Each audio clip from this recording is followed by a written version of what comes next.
Je crois que quand on a des choses stables, quelque chose stable, dont une maison et des sentiments, quelques sentiments stables, on est complètement libre pour imaginer, vagabonder.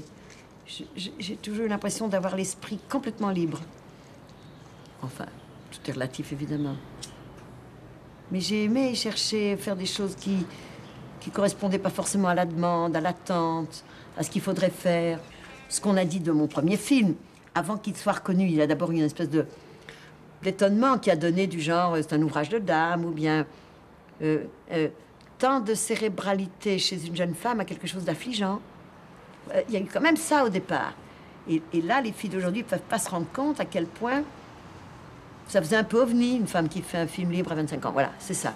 Enfin, moi, j'ai toujours dit aux femmes, il faut attaquer à tous les niveaux. La technique, le métier, l'écriture, la mise en scène.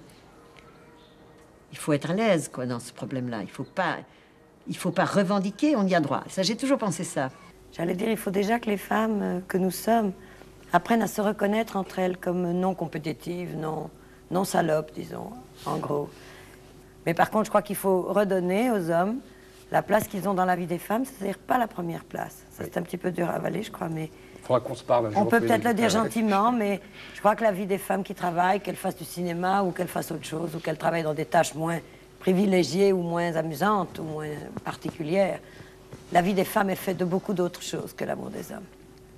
Mais jusque-là, dans les équipes de films, on voyait quand même essentiellement comme femmes la script et la maquilleuse ou la coiffeuse. Et il y avait le côté comme ça, il faut bien qu'il y ait deux petites femmes dans une équipe. Et enfin, c'était un peu la main au panier, le sourire, le charme et tout ça. Tu veux pas me donner un café cocotte? Bon. Et on s'aperçoit que métier d'homme, ça ne veut rien dire. Un métier d'homme, ce serait un métier qu'une femme ne peut pas faire. Il y en a vraiment peu.